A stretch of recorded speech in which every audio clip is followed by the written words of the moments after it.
करते हैं उत्तरकाशी की, जहां धारावी में बादल फटा। बादल फटने के बाद जिस तरह की तस्वीरें आई वो प्रलयंकारी है।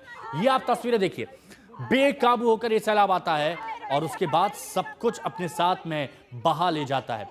इस फुटेज को, इस वीडियो को अगर आप शुरू से देखेंगे, जब पहाड़ से मलबा तेजी से आ रहा था, जब बेकाबू मलबा, बेकाबू सैलाब जब ऊपर से नीचे आ रहा था, तो आपकी रूह कांप जाएगी, आप सहम जाएंगे। इस तरह की तस्वीरें एक बार फिर से जरा शुरुआत से इस वीडियो को लगाइए और फिर देखिए कि किस तरह के हालात यहां पर हुए। ये देखिए, अब यहां पर आप देखिए कि पूर्व सीएम हरीश रावत इस वक्त हमारे साथ जुड़े हुए हैं। हरीश रावत जी, उत्तरकाशी से बादल फटने की खबर आई, धराली गांव और तबाही की तस्वीरें दिख रही हैं। बहुत चिंताजनक खबर है और अभी क्या स्थिति है पूरी जानकारी हम लोग भी इकट्ठा कर रहे हैं। और ये बादल फटने की घटनाएं उत्तराखंड और हिमाचल में बहुत ही फ्रीक्वेंट हो गई हैं और इसके कारणों की राष्ट्रीय स्तर पर खोजबीन होनी चाहिए और कैसे इसका कुछ जवाब ढूंढा जाए, क्योंकि हम क्लाइमेट चेंज के इस दौर के अंदर जो है, यदि उसको मिनिमाइज, उसके इफेक्ट्स को मिनिमाइज करने के लिए काम नहीं करेंगे और सभी राज्य सरकारें मिल करके नहीं काम करेंगी तो चीजें बिगड़ती जाएंगी। लेकिन रावत साहब, आप पूर्व मुख्यमंत्री रहे हैं और पिछले कुछ आंकड़े देखे तो हर साल बादल फटने के मामले बढ़ते जाते हैं। आपका अनुभव क्या कहता है, इसकी वजह क्या रही है? इसकी सबसे बड़ी वजह यह है कि हमने जो तराई और हमारे भाबर का एरिया था, जिसके जंगल राजस्थान से और दिल्ली से आती हुई गर्म हवाओं को नॉर्मलाइज करते थे, तब वो हवाएं पहाड़ों से टकराती थी तो वहां बारिश होती थी, बादल फटने की घटनाएं कम होती थी।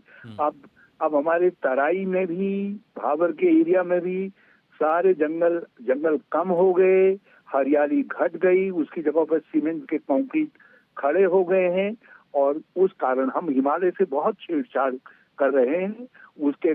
उसके कारण जो है हिमालय हमसे कुछ रुष्ट हो गया है और ये हिमालय की नाराजगी का परिणाम है जो हमको क्लाउड बस्ट आदि के रूप में या बहुत ही अतिवृष्टि के रूप में दिखाई दे रहा है। रावत साहब, आपकी भी सरकार थी, वर्तमान की भी सरकार है और हमने ये देखा है कि जब ये इस तरह का अतिक्रमण होता है या इस तरह के तराई वाले क्षेत्र में जब मकान बनाए जाते हैं, तो ऐसा तो नहीं कि प्रशासन को, सरकार को नजर नहीं आता हो, तो क्या उस वक्त उसको नजरअंदाज किया जाता था?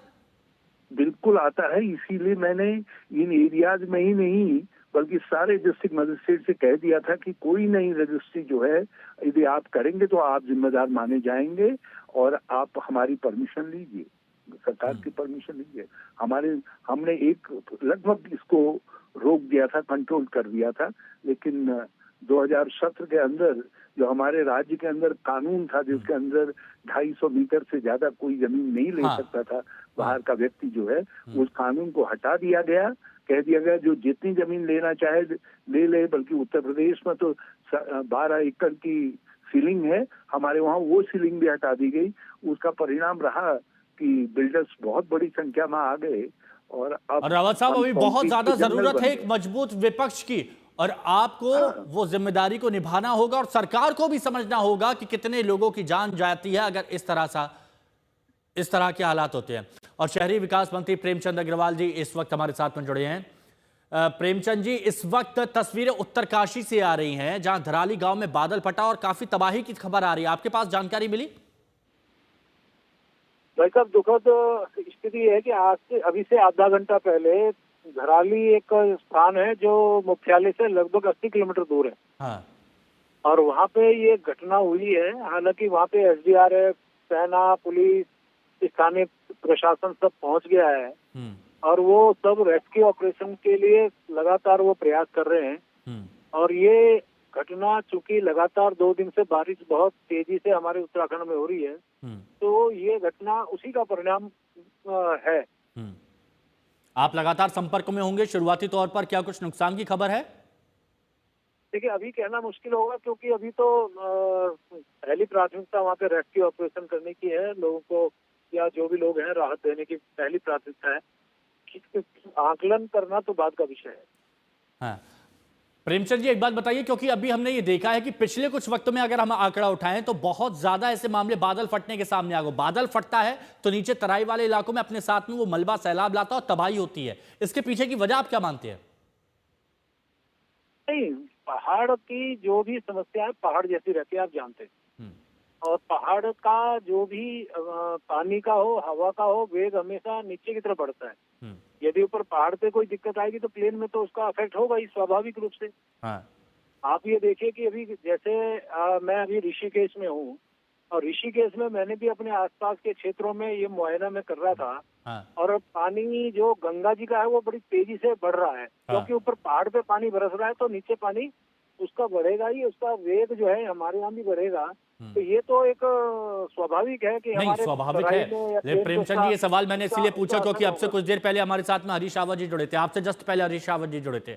उन्होंने कहा कि तराई वाले इलाकों में इस तरह से अतिक्रमण हो रहा है, इस तरह से मकान बनाए जा रहे हैं और सरकार प्रशासन के सामने नजर में ये सब होता है, वो ये मान रहे हैं इस बात को, तो ये आप खामी मानते हैं? देखिए, ये कहना तो मैं नहीं समझता, क्योंकि पानी नदी का जो वेग है वो नदी के अंदर ही जाएगा ना। और अतिक्रमण यदि कोई नदी के किनारे, उसके लिए सरकार गंभीर है, लगातार उसके खिलाफ कार्रवाई करती रहती है। नदी या कहीं और भी, मैं तो ये भी कह रहा हूँ, मैं उसके लिए भी कहने को तैयार हूँ, नदी के किनारे या कहीं भी अतिक्रमण होगा उसके लिए सरकार हमेशा, हमारी सरकार माननीय गांधी जी सरकार गंभीर रही है। और ये कोई कई बार ऐसा चुनौती हमारे सामने ऐसे नहीं है, सरकार कोई भी रही हो। अतिक्रमण तो एक बड़ी गंभीर समस्या है जिसके लिए हमारी सरकार लगातार प्रयास। अच्छा प्रेमचंद जी, एक आखिरी सवाल मैं पूछना चाहता हूं, क्योंकि आप पूर्व शहरी विकास मंत्री रहे हैं, कितना मुश्किल है एक ऐसा पायलट प्रोजेक्ट चलाना जो ये चिन्हित कर सके कि कहां कहां पर नदियां, कहां कहां पर तराई इलाके जो खतरे डेंजर जोन में आते हैं और जहां से लोगों को थोड़ा सा दूर बसाया जा सके, कितना मुश्किल है ये? नहीं, ये तो प्रयास लगातार जारी रहता है कि जो हमारा तटीय इलाके हैं, पहली बात नहीं, तो लेकिन बड़े पैमाने पर ऐसी की कोई योजना चलाई गई है? नहीं नहीं, अब उसके लिए तो ये जो कार्रवाई है हमेशा गतिमान रहती है। ये कोई नदी पहले किधर उस अपना रुख बदलेगी ये तो पहले से स्पष्ट नहीं होता। हाँ। लेकिन नदी का इतने रुख एक्सपर्ट किधर होते हैं, कम बदल से जाए। कम वो कुछ प्लान तो कर सकते हैं, सुझाव तो दे सकते हैं। लेकिन हाँ, मैं कह रहा हूँ ना, उसकी कार्रवाई सदैव गतिमान रहती है, सदैव गतिमान रहती है। और उसके अलावा हमारी जो जल पुलिस है, हमारी स्थानीय प्रशासन है, वो मुस्तैदी से वो इस काम वक्त करता एक्टिव है। है। चलिए हम उम्मीद यही करते हैं है कि जल्द से जल्द लोगों तक मदद यहां पर पहुंचाई जा सके। शुक्रिया आपका हमारे साथ जुड़ने के लिए। तो ये तस्वीरें आप देखिए, ये तस्वीरें बेहद खतरनाक है। और ये देखिए, जब ऊपर से मलबा आया तो कितनी तेजी के साथ मलबा आया। और आप देखिए वो नीले कलर की एक छोटी सी झोपड़ी, टीन शेड, अभी उसके हाल आप देखिएगा कि जैसे ही उसका पानी से टकराव होता उसके हालात क्या होंगे। क्योंकि ये देखिए पानी तेजी से आया और वो नीले रंग की जो एक झोपड़ी सी बनी हुई, ये देखिए अपने साथ में उड़ा के ले जाती है, पूरी तरह से बर्बाद कर देती है। और वहां से 2-3 आप देखिए घर जो बहुमंजिला 2-3 मंजिला है, वो सब अपने साथ में बहा कर ले जाता है। पानी का इतना तेज प्रवाह है, जब पानी तेज वेग के साथ ऊपर से नीचे आता है और अपने साथ में बड़े बड़े पत्थर, मलबा, मिट्टी लेकर आता है, तो बड़ी से बड़ी, मजबूत से मजबूत बुनियाद को, नींव को हिलाकर रख देता है, नींव को हिलाकर रख देता है। और यही इन तस्वीरों में दिखता है। उत्तरकाशी में हाहाकार मचा हुआ है। और पिछले कुछ वक्त से आपने देखा ना, प्रयागराज से लेकर राजस्थान से लेकर महाराष्ट्र से लेकर मध्य प्रदेश, उत्तर प्रदेश, हर जगह झमाझम बारिश हो रही है, जोरदार बारिश हो रही है। तो पहाड़ों में भी जोरदार बारिश हो रही है। त्रिवेंद्र सिंह रावत हमारे साथ इस वक्त सांसद जुड़ चुके हैं। त्रिवेंद्र जी, उत्तरकाशी के धराली में बादल फटने से भीषण तबाही की खबर आ रही है, आपके पास खबर पहुंची होगी? जी जी, मुझे भी खबर मिली है और उसके कुछ विजुअल्स भी पहुंचे हैं। लेकिन अभी जन हानि के बारे में कुछ नहीं बताया जा सकता। धराली हमारी एक छोटी सी मार्केट है हासिल से पहले, और उसके ऊपर बादल फटने की खबर है। बहुत संकरी वैली है और अगर ज्यादा मलबा आया तो गंगा जी पर बंद भी बन सकता है, जैसे वहाँ की भौगोलिक परिस्थितियां हैं। अभी वहाँ पर प्रशासन पहुंचा है और क्योंकि मौसम बहुत खराब है, इसलिए हवाई सेवाएं तो पहुंचा नहीं जा सकता वहाँ पर, लेकिन बाई रोड वहाँ पर प्रशासन और जो तमाम जो हमारी एसडीआरएफ की टीमें हैं, उन्होंने वहां के लिए प्रस्थान किया है। हाँ। रावत साहब, आप तो मुख्यमंत्री भी रह चुके हैं, इस तरह की चुनौतियों से निपटने के लिए कितनी मुश्किलों का सामना करना पड़ता है, ये मैं आपसे समझना चाह रहा था।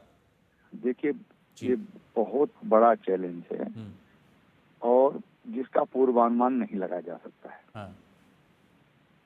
क्योंकि पहाड़ों में ज्यादातर जो हमारी आबादी है या हमारे जो मार्केट हैं, छोटी मार्केट है, सब असंख्य नदियों के किनारे ही सभ्यता का विकास हुआ है। हाँ। और क्योंकि गंगोत्री का रूट है, गंगोत्री का रूट है, फिर आगे जो लोग पर्यटक गोमुख जाते हैं, तपोवन जाते हैं, उससे आगे जो इधर अगर लेफ्ट में चले जाएं तो हमारी नीलांग वैली है, जादुंग है, जो हमारा सीमांत क्षेत्र है। हाँ। तो वो उसका एक मुख्य मार्ग है, देश की सीमाओं तक पहुंचने वाला, जो हमारा सामरिक दृष्टि से अति महत्वपूर्ण है, अति महत्वपूर्ण है। और इसलिए स्वाभाविक रूप से उसकी चिंता, जहां स्थानीय लोगों को परेशानी, वहीं हमारी सीमांत क्षेत्र से जुड़े होने के नाते सामरिक चिंता भी होती है। लेकिन ये आपदा है पहले से, जिसका कतई भी अनुमान लगाने के लिए आज तक कोई ऐसी व्यवस्था नहीं हुई है।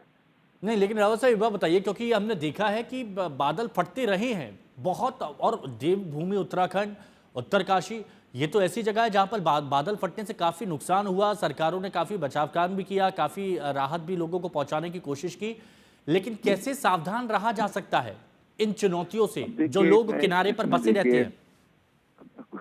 इसके लिए मतलब कुछ हमारी, जैसे हमारा जो कुछ चीजें ऐसे कि जो हमारा सेंट्रल मेन थ्रस्ट जो है, एमसीटी जिसको बोलते हैं, ये हमारी लगभग देश की जो हिमालयी बेल्ट है उसमें लगभग 2500 किलोमीटर का ये बेल्ट है, ये पूरी की पूरी, जो जोशीमठ से पहले शुरू होती है और जोशीमठ के 10 किलोमीटर के बाद पूरब की ओर शुरू होती है। और पूरा ये अपना जो नॉर्थ ईस्ट है वहां तक ये एमसीटी का क्षेत्र है। तो इसके अंदर भूगर्भीय हलचलें भी लगातार होती रहती हैं। और बिल्कुल इन्हीं बातों को समझते हुए विशेष तौर पर कदम उठाना बहुत ज्यादा जरूरी हो जाता है, क्योंकि आम लोगों से जुड़ा हुआ यह मुद्दा है और बहुत जरूरी मुद्दा है। शुक्रिया आपका हमारे साथ जुड़ने के लिए। त्रिवेंद्र सिंह रावत मुख्यमंत्री रह चुके हैं 2017 से 2021 तक। ऐसे कई तरह के हालात आए हैं और उनका सामना भी यहाँ पर किया गया है। देखिए, एक बार फिर से हम आपको बताते हैं, उत्तरकाशी का धराली गांव, जहां पर अचानक बादल फटता है, और जब बादल फटता है तो जोरदार धमाकों की आवाज आती है, और वहां पर जो लोग मौजूद होते हैं उनके बीच कैसे चीख पुकार मच जाती है, एक बार वो सुनिए।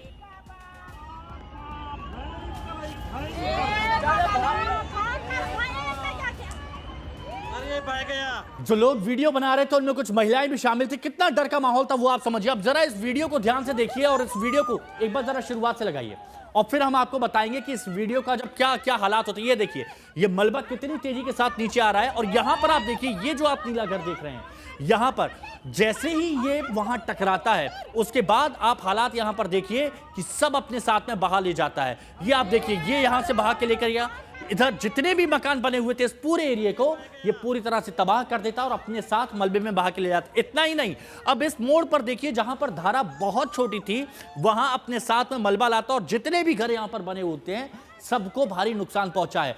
भारी नुकसान जरूर हुआ है, लेकिन अभी एसडीआरएफ एनडीआरएफ की टीम पहुंच गई है, जैसे कि तमाम जो सांसद थे, पूर्व मुख्यमंत्री थे, वो पहुंचे थे।